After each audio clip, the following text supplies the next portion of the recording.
बे समाव मोनसे रादाब बाक्सा जिल्लानि बागानपारा इउपिपिएल दोलोनि जयनिं हाबाफारि सा 250 नि बांसिन सोद्रोमाफोरा इउपिपिएल दोलोआव हाबफैदों।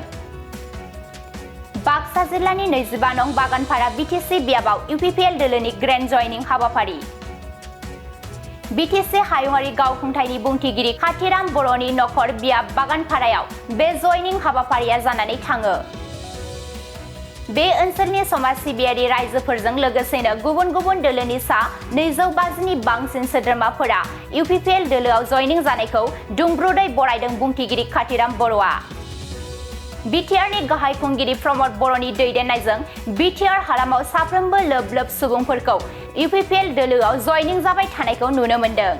गाहायै हाग्रामा महिलारि दैदेननाय बिपिएफ हान्जानि सोद्रोमाफोर बर' आरो अनाबर' सोमजिहोग्रा नबकुमार सरनियानि जिएसपि हान्जाखौ नागारनानै गोबां सुबुंफोरानो इउपिपिएल दोलोआव जयनिं जागासिनो दं।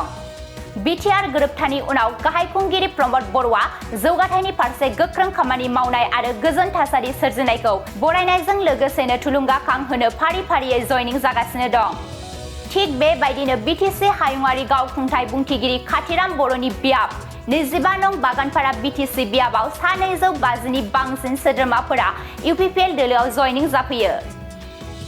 बिटिसिएलनि बुंथिगिरि खाथिराम बर'आ गोदानै जयनिं जानाय सोद्रोमाफोरखौ बरायनायजों लोगोसेनो बुंथियो दि बागानपारा बियाबनि गेजेराव जेंनाफोरा आलादा आलादा रोखोमनि दं। बेफोर जेंनाफोरखौ फोजोबनो थाखाय इउपिपिएल सरकार फैफिननायनिफ्रायनो गोबां खामानिफोरखौ फारियै मावगासिनो दं।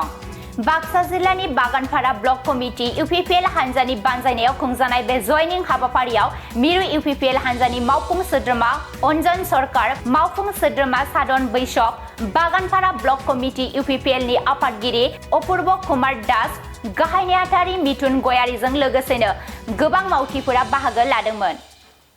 এটা ভাল ঘোষণা বঙাইগাঁও মেডিটেক এলাইট হেল্থ ইনষ্টিটিউটৰ 2025 আৰু 26 বছৰৰ DMLT laboratory technician, X ray and imaging technician, ECG technician, pharmacy assistant, dental hygienist, emergency technician আৰু নাৰ্ছিং কেয়াৰ এছিষ্টেণ্ট কোৰ্চৰ নাম ভৰ্তি কৰাটো এতিয়া চলি আছে। নাম ভৰ্তি কৰা বিষয়ৰ বাবে জানিবলৈ ব্যক্তিসকলে 9395558676 নম্বৰত যোগাযোগ কৰিব পাৰিব। मोनसे गोजोनथाव फोसावथाय बङाइगाव मेडिटेक एलाइट हेल्थ इनस्टिट्यूटआव इंराजि बोसोर 2025-26 मायथाइनि थाखाय DMLT laboratory technician, x-ray and imaging technician, ECG technician, pharmacy assistant, dental hygienist, emergency technician आरो नार्सिं केयार एसिस्टेंट कोर्सनि मुं थिसननाया सोलिगासिनो दङ। मुं थिसननायनि सोमोन्दै सुलाद लानो थाखाय 9395558676 नाम्बाराव फोनांजाब खालामनो हागोन।